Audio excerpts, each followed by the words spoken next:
오순절 성령 강림으로 말미암아 태동된 예루살렘 초대교회는 외부적인 박해와 그리고 내부적인 갈등이 있었지만 이 모든 문제들을 극복해 가면서 폭발적인 성장과 부흥을 일구었습니다. 사도행전 6장 7절은 예루살렘 초대교회의 폭발적인 성장과 부흥의 현장 한 토막을 우리에게 이렇게 설명해 주고 있습니다. 한번 들어보십시오. 사도행전 6장 7절입니다. 하나님의 말씀이 점점 왕성하여 예루살렘에 있는 제자의 수가 더 심히 많아지고 허다한 제사장의 무리도 이 도에 복종하니라. 아멘. 제자의 수가 심히 많아지고 허다한 제사장의 무리들도 유대교에서 기독교로 개종하게 되었습니다. 여러분, 제사장이 누구입니까? 제사장은 유대교의 핵심 세력입니다. 그런데 바로 이 제사장 그룹이 개종할 정도로 복음의 영향력이, 예루살렘 초대교회의 영향력이 대단했다는 것이죠. 그런데 여러분, 예루살렘 초대교회의 부흥과 성장, 이것이 여러분 바로 사도들의 최종 목표는 아니었습니다. 왜냐하면 부활하신 주님께서는 사도들에게 예루살렘과 온 유대와 사마리아와 땅끝까지 이르러 내 증인이 되라 명령하셨기 때문입니다. 그렇게 보면 예루살렘 교회의 성장과 부흥은 이제 복음이 예루살렘을 지나 사마리아로 그리고 땅끝으로 진군하는 데 있어서 준비 작업을 마친 셈입니다. 그러니 예루살렘 교회를 선교 기지로 하여 이제 사도들은 복음을 들고 어디로 나아가야 됩니까? 유대로 나아가야 되고 사마리아 지역으로 나아가야 되고 땅끝을 향하여서 끝없이 나아가야 했습니다. 그러나 사도들은 예루살렘의 복음화가 마치 최종 목적인 듯 예루살렘을 떠나지 않았습니다. 땅끝까지 이르러 내 증인이 되라는 주님의 명령을 행동으로 옮기지 않았던 것이지요. 그때 여러분 어떤 일이 벌어졌습니까? 바로 그때에 예루살렘 초대교회 성도들이 예루살렘에 머물렀던 바로 그때에 스데반의 순교로 말미암아 큰 박해가 촉발되었습니다. 스데반 순교 바로 그날 큰 박해가 예루살렘 교회를 덮쳤습니다. 오늘 본문 말씀은 아니지만 사도행전 8장 1절 말씀 한번 들어보십시오. 사울은 그가 죽임당함을 마땅히 여기더라. 그날에 예루살렘에 있는 교회에 큰 박해가 있어 사도 외에는 다 유대와 사마리아 모든 땅으로 흩어지니라. 아멘. 큰 박해의 결과는 무엇이었습니까? 사도 외에는 다 유대와 사마리아 모든 땅으로 흩어지니라. 사도를 제외한 모든 예루살렘 교회 초대 성도들은 흩어질 수밖에 없었습니다. 자발적으로 흩어진 것이 아니라 큰 박해로 말미암아 부득불 흩어질 수밖에 없었던 것이지요. 그런데 오늘 본문 4절은 예루살렘 교회 성도들이 부득불 흩어질 수밖에 없었던 또 하나의 중요한 이유 하나를 우리에게 밝혀주고 있습니다. 큰 박해로 말미암아 흩어질 수밖에 없었지만은 그것 외에 또 다른 부득불 흩어질 수밖에 없었던 이유 하나를 우리에게 가르쳐주고 있습니다. 오늘 본문 4절 말씀 같이 한번 읽어보도록 하겠습니다. 사도행전 8장 4절입니다. 함께 읽겠습니다.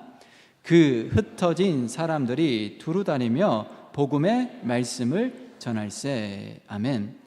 큰 박해로 말미암아 부득불 흩어질 수밖에 없었던 성도들은 두루 다녔습니다. 두루 다니며 여러분 무엇을 했습니까? 두루 다니며 복음의 말씀을 전했습니다. 그런데 여러분, 예루살렘 초대교회는 큰 박해로 말미암아 여러분 그 박해를 피해 도망쳤으니 어느 한 곳에 숨어 지내더라, 이게 아니라 두루 다니며 복음의 말씀을 전했다라고 오늘 본문 말씀 우리에게 분명히 제시하고 있습니다. 그 결과 여러분 큰 박해는 오히려 복음을 왕성하게 퍼뜨리는 결과를 낳았습니다. 그러니 여러분, 큰 박해로 말미암아 예루살렘 교회 성도들이 흩어진 건 맞는 것이지만 바로 여기에는 복음을 땅끝까지 나르기 위한 하나님의 섭리 역시 작용했음을 우리는 알 수 있습니다. 하나님은 큰 박해를 도구 삼아 성령을 받았음에도 불구하고 예루살렘 교회의 성도들은 예루살렘에 머물러 있었기에 그 예루살렘 교회 공동체를 흔들어 깨워 다시 한번 하나님께서는 복음의 사역을 일깨워 주신 것이죠. 따라서 예루살렘 교회의 성도들이 부득불 흩어질 수밖에 없었던 또 하나의 중요한 이유, 아니 정말 중요한 이유 하나는 바로 복음을 열방 속으로 확산시키기 위한 하나님의 열정 때문이었습니다. 하나님의 열정은 마침내 복음을 가로막고 있었던 예루살렘의 두꺼운 장벽을 무너뜨린 것입니다. 복음은 예루살렘과 유대를 지나 사마리아로 확산되었습니다. 그리고 그 중심에는 예루살렘 교회가 선출했던 7명의 일꾼 중 한 사람이었던 빌립이 자리하고 있습니다. 오늘 본문 5절 말씀 보십시오. 5절 말씀 계속해서 함께 읽겠습니다. 빌립이 사마리아 성에 내려가 그리스도를 백성에게 전파하니. 아멘. 오늘 본문 5절은 아주 간결하게 그리고 담담하게 기술하고 있지만 사도행전 전체 파노라마 속에서 이 장면을 여러분, 사도행전 8장 5절 말씀이 펼쳐지고 있는 이 장면은 역사적인 순간입니다. 대단히 충격적인, 대단히 놀라운 사건이죠. 유대인과 사마리아인의 오랜 반목과 혐오의 역사를 들여다보면 본문 5절 말씀이야말로 사도행전 전체 스토리에서 가장 극적인 순간이라 말해도 결코 과언이 아닐 것입니다. 도무지 극복될 수 없는 문제가 극복되었던 순간입니다. 유대인들과 사마리아인들의 반목과 갈등, 사실 여러분 이 문제는 극복될 수 없는 문제였죠. 그런데 바로 이 문제가 극복되는 순간이었습니다.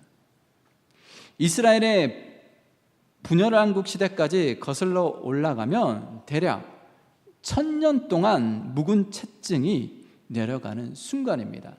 북이스라엘과 남유다로 분열되면서 사실 이때부터 여러분 사마리아 사람들과 남유다 유대인들 사이에, 물론 같은 유대인들이었지만 이때부터 갈등의 씨앗이 뿌려지게 되었던 거고요. 대략 1000년 동안 여러분 갈등과 반목과 혐오의 역사가 펼쳐졌던 것이지요. 하나님의 오랜 꿈과 바람이 성취되기 시작한 순간입니다. 그럼에도 불구하고 여러분 본문 5절 말씀은 바로 이 역사적인 순간을 대단히 차분하게 기술하고 있습니다. 빌립이 사마리아 성에 내려가 그리스도를 백성에게 전파하니. 아멘. 그렇게 보면 여러분 스데반의 순교가 낳은 또 다른 중요한 유산은 흩어진 사람들임에 틀림없습니다. 복음의 말씀을 전하기 위해 흩어진 사람들은 여러분 사도행전 11장에도 등장합니다.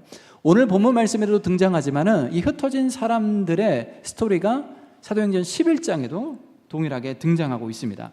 사도행전 11장 19절로 21절은 흩어진 사람들이 베니게와 구브로 그리고 안디옥까지 이르렀다라고 증언해주고 있습니다. 베니게는 여러분 북쪽 지역이었던 드로아 시돈 지역입니다. 구브로는 여러분 튀르키예 남쪽에 있는 섬이지요. 키프로스 또는 사이프러스 섬입니다. 안디옥은 여러분 오늘날 시리아죠. 수리아 안디옥입니다. 그러니까 여러분 흩어진 자들이 상당히 넓은 지역으로 흩어졌고 이들이 누구를 대상으로 복음을 전했습니까? 유대인에게만 말씀을 전하는데 유대인들에게 말씀을 전했던 것이죠. 제가 한번 사도행전 11장 19절로 21절 말씀을 읽어드리겠습니다. 그때에 스데반의 일로 일어난 환난으로 말미암아 흩어진 자들이 베니게와 구브로와 안디옥까지 이르러 유대인에게만 말씀을 전하는데 그 중에 구브로와 구레네 몇 사람이 안디옥에 이르러 헬라인에게도 말하여 주 예수를 전파하니 주의 손이 그들과 함께 하심에 수많은 사람들이 믿고 주께 돌아오더라. 아멘. 여기서 우리가 주목해야 할 사실은 흩어진 사람 중에는 바로 구브로와 구레네 출신 몇 사람이 있었는데 이들이 안디옥까지 이르러 헬라인에게도, 그러니까 이방인에게도 복음을 전했다는 점입니다. 처음에는 여러분 누구에게만 복음을 전했습니까? 유대인에게만 복음을 전했는데 구브로와 구레네 사람 몇 사람이 안디옥에 이르러서는 이방인에게도 헬라인에게도 복음을 전하기 시작했습니다. 그 결과 수많은 이방인들이 주께 돌아왔고 마침내 이방인 지역에 최초로 교회가 설립됩니다. 그 교회가 어떤 교회입니까? 바로 그 유명한 안디옥 교회입니다. 정확하게 말하자면 수리아 안디옥 교회입니다. 사도행전에서 여러분 안디옥 교회는 아무리 강조해도 결코 지나침이 없습니다. 왜냐하면 여러분 사도행전 13장 이후 이제 복음이 본격적으로 이방인들을 향해서 진군하는데 바로 그 중심에 어떤 교회가 서 있었습니까? 안디옥 교회가 그 중심에 서 있었습니다. 예수 그리스도의 복음은 안디옥 교회를 선교 기지로 하여 본격적으로 이방인들을 향하여서 열방을 향해서 진군하게 됩니다. 바로 이 일을 위해서 안디옥 교회가 파송했던 선교사가 누구입니까? 안디옥 교회가 파송했던 목회자가 누구입니까? 바로 바울과 바나바입니다. 우리가 알고 있듯이 여러분 바울은 1차, 2차, 3차 전도여행 그리고 로마로까지 복음을 확장하는데 자신의 전생애를 불태웠던 대표적인 인물이지 않습니까? 바로 이 사도 바울의 전도 여행을 통하여서 복음의 역사뿐만 아니라 세계 역사의 흐름까지도 바뀌게 되었던 것이죠. 그러니 사도행전에서 여러분 안디옥 교회가 갖는 의미와 중요성은 아무리 강조해도 결코 지나침이 없습니다. 자, 그러면 이토록 중요한 안디옥 교회가 여러분 누구를 통하여서 태동되었습니까? 이토록 중요한 안디옥 교회를 설립한 이들이 바로 누구입니까? 오늘 본문에는 여러분 안디옥 교회를 태동시켰던 이들의 이름을 언급해주고 있지 않습니다. 안디옥 교회를 세우는데 결정적인 역할을 했던 이름을 언급하고 있지 않습니다. 그저 구브로와 구레네 출신의 몇 사람이라고만 밝히고 있을 뿐이지요. 그러니까 무명의 사람들에 의해서 이름조차 알 수 없는 그 무명의 사람들에 의해서 바로 그 역사적인 교회 안디옥 교회가 태동되었고 설립된 것입니다. 앞서 우리는 복음이 사마리아로 넘어가는데 예루살렘과 유대의 장벽을 지나서 사마리아로, 역사적인 순간이죠. 극적인 순간이죠. 바로 혁혁한 공을 세웠던 인물이 누구였습니까? 7 일꾼 중에 한 사람이었던 빌립이었습니다. 여러분, 사도행전의 저자 누가는 여러분 바로 복음이 사마리아로 넘어가는데 결정적인 역할을 했던 인물이 바로 빌립임을 명시적으로 밝혀주고 있습니다.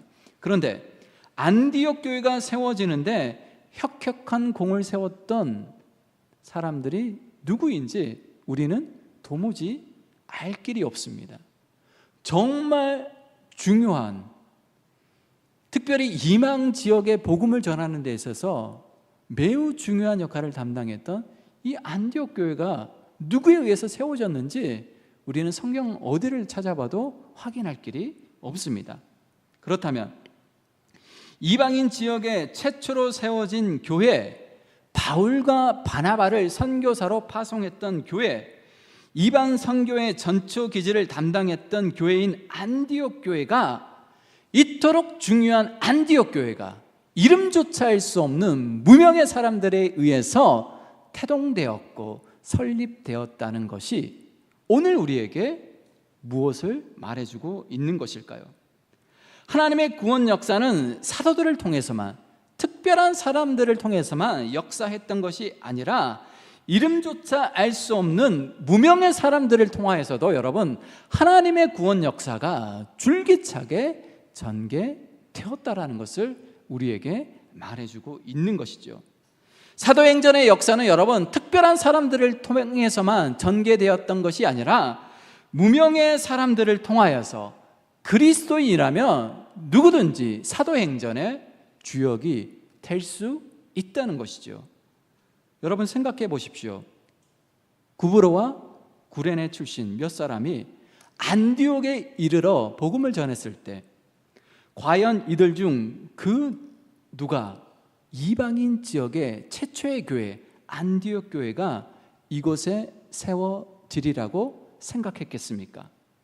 과연 이들 중에 그 누가 장차 이방 선교의 핵심 기지가 이곳에 세워지리라고 알 수 있었겠습니까? 과연 이들 중에 그 누가 이곳에 세워진 교회로 말미암아 복음의 역사뿐만 아니라 세계 역사가 뒤바뀌리라고 전망이나 할 수 있었겠습니까? 그러나 하나님은 흩어진 이름 없는 성도들을 통하여서 안디옥 교회를 세웠고 그 교회를 통해 놀랍게도 복음이 소아시아로 그리고 유럽으로 확산되게 되었습니다. 누가복음 9장과 10장에 보면 예수님께서 하나님 나라를 전파하기 위하여 사람들을 파송한 사건이 기록되어 있습니다. 먼저 누가복음 9장 1절 2절 말씀 한번 들어보십시오. 예수께서 12 제자를 불러 모으사 모든 귀신을 제어하며 병을 고치는 능력과 권위를 주시고 하나님의 나라를 전파하며 앓는 자를 고치게 하려고 내보내시며 아멘. 우리가 잘 아는 것처럼 여러분 예수님께서는 12 제자를 세우지 않습니까? 12 제자를 세워서 그들을 각 마을로 파송하여 자신의 사역을 대신하게 하셨습니다. 12 제자를 세우시고 12 제자를 복음 전도를 위하여 파송하셨죠. 우리가 너무나도 잘 아는 사실입니다. 그런데 여러분 이어서 누가복음 10장 1절 2절에도 비슷한 맥락의 말씀이 기록되어 있습니다. 누가복음 10장 1절 2절 말씀입니다. 그 후에 주께서 따로 70인을 세우사 친히 가시려는 각 동네와 각 지역으로 둘씩 앞서 보내시며 이르시되 추수할 것은 많되 일꾼이 적으니 그러므로 추수하는 주인에게 청하여 추수할 일꾼들을 보내주소서 하라. 아멘. 이번에는 예수님께서 70인을 따로 세워 각 동네와 각 지역으로 파송하여 자신의 사역을 대신하게 하셨습니다. 이렇듯 예수님은 하나님 나라 복음을 위하여 12 제자만 파송한 게 아닙니다. 여러분 12 제자만 부르신 게 아니죠. 따로 70인을 부르시고 세우시고 그들과도 예수님께서는 동역하셨습니다. 그들에게도 동일한 사명, 70명에게도 동일한 사명을 맡기신 것이죠. 여러분 예수님께서 70인을 따로 세우신 이유는 무엇입니까? 12명뿐만 아니라 70인을 따로 세우셔서 그들도 파송한 까닭은 무엇이었습니까? 누가복음 10장 2절이 밝혀주고 있듯이 추수할 것은 많되 추수할 일꾼이 턱없이 부족했기 때문입니다. 할 일은 많은데 그것을 감당해야 될 일꾼이 턱없이 부족했기 때문입니다. 여러분 예수님의 공생의 사역을 들여다보면 예수님의 사역은 새벽부터 밤 늦게까지 이어졌습니다. 하나님 나라의 복음을 가르치시는 일에 각종 병든 자를 일일이 안수하시며 고치시는 일에 연약한 이들을 돌보시는 일에 사람을 살리는 일에 전념하셨습니다. 그러니 여러분 이 모든 일들을 예수님 홀로 어떻게 감당할 수 있겠습니까? 그래서 예수님은 12 제자를 세우셨고 그리고 따로 70인을 세우셨습니다. 그리고 그들과 동역하셨습니다. 이름조차 알 수 없는 무명의 사람들에게도 여러분 예수님께서는 당신의 사역을 맡기신 것입니다. 그러니까 여러분 이름도 알 수 없는 무명의 제자들이 우리가 생각한 것보다 훨씬 더 많다는 것입니다.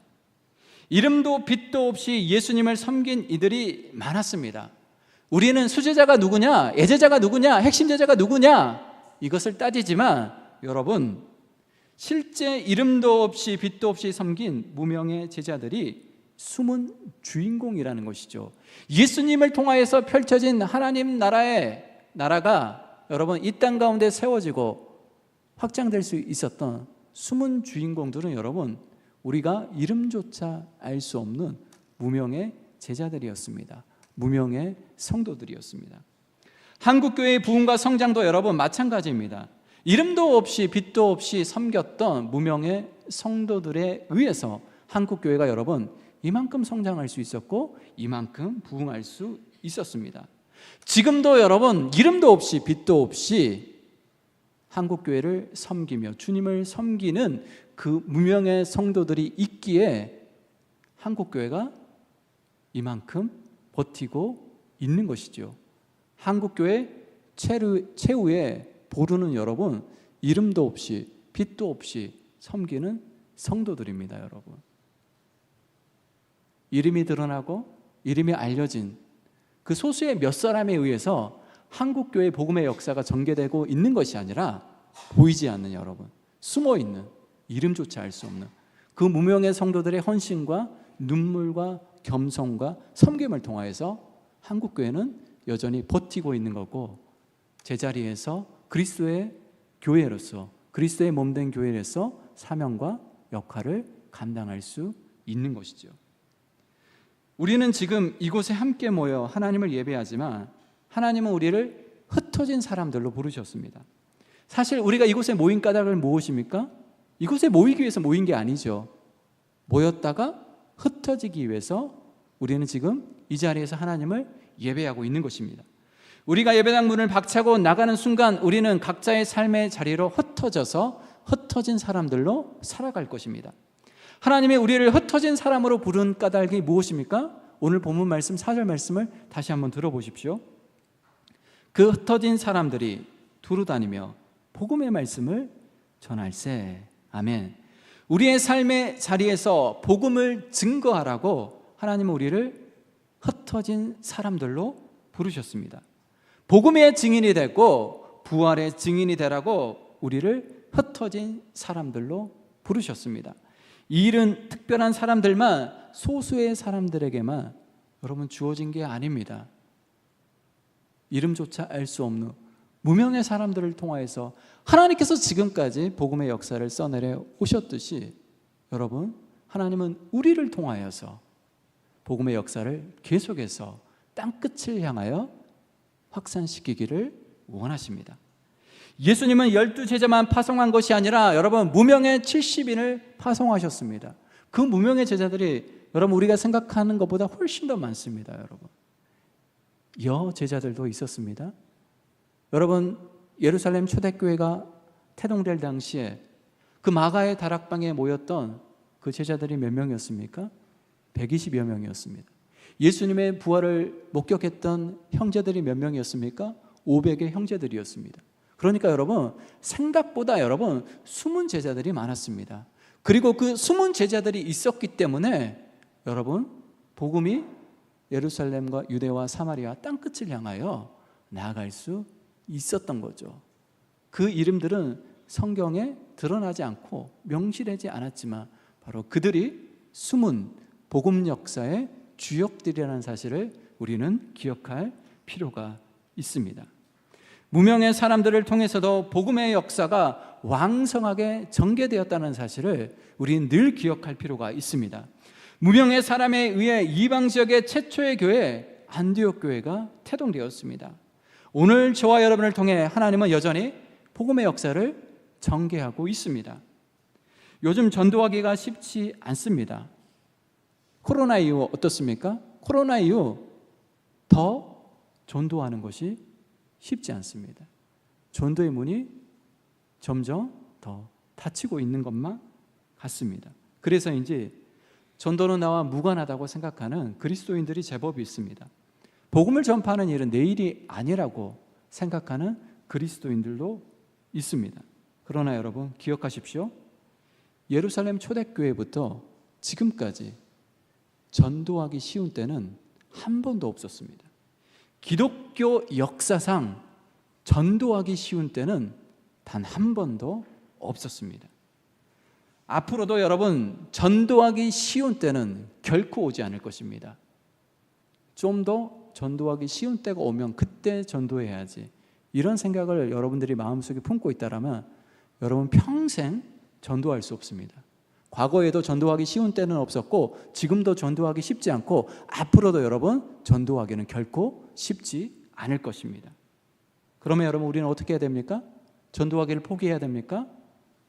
1차, 2차, 3차 이방 지역에 수많은 교회를 세웠고 복음을 증거했던 그 복음을 땅끝까지 나르는데 전념했던 사도 바울의 말을 여러분 한번 들어보십시오.